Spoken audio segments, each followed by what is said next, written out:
Oh, American, tu l'as inventé. Yeah, American. Ok. Allez.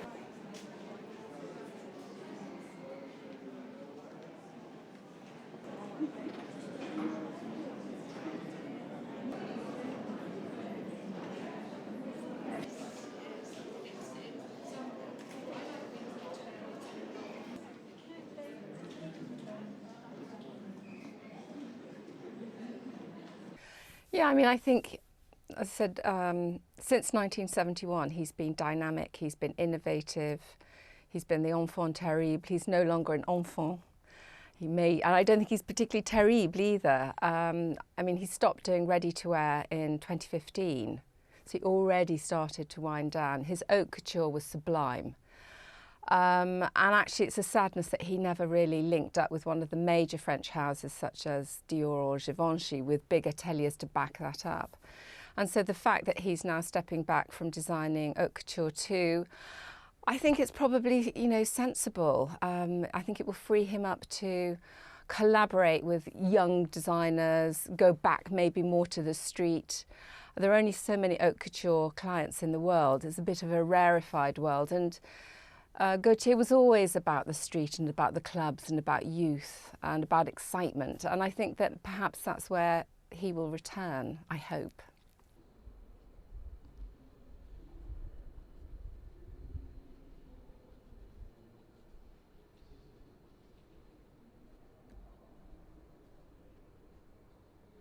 That makes me come to my next point, the very fact that Jean Paul Gaultier is no longer going to be the creative head of the company anymore.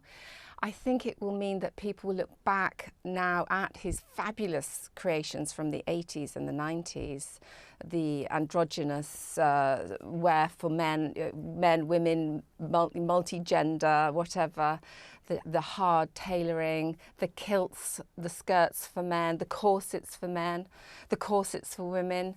All of that, and I think that it will become even more precious than it is now. I mean, it's already collectible, but now he has said no more. I think that his old creations will become more desirable.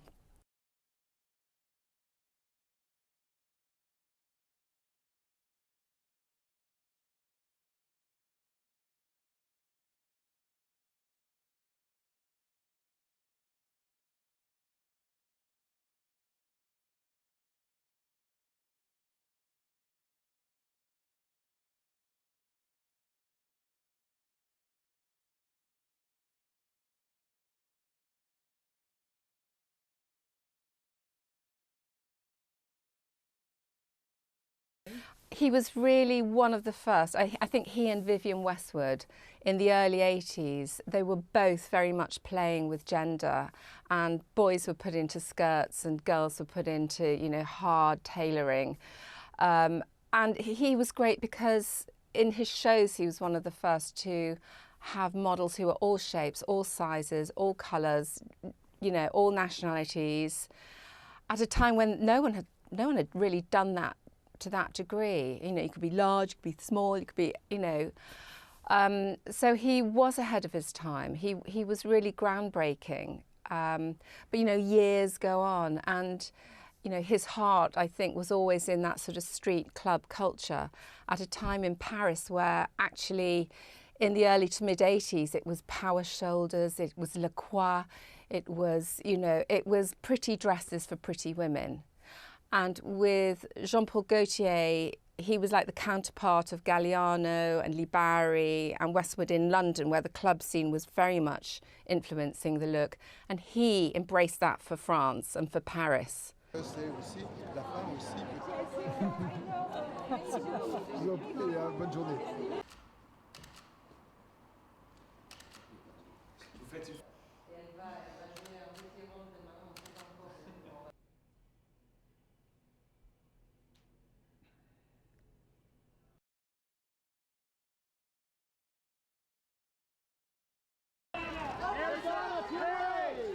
Madonna, look up!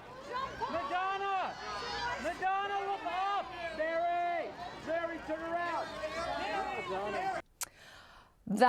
We have people who are collectors of Gaultier, But when it comes to Madonna or anything associated with a celebrity, it's all, you know, it's celebrity collectors as well who enter the market. That's probably one of his most iconic pieces. Everyone remembers that, and yeah, no, I'm very proud to have seen handle so many of his designs. He is wonderful.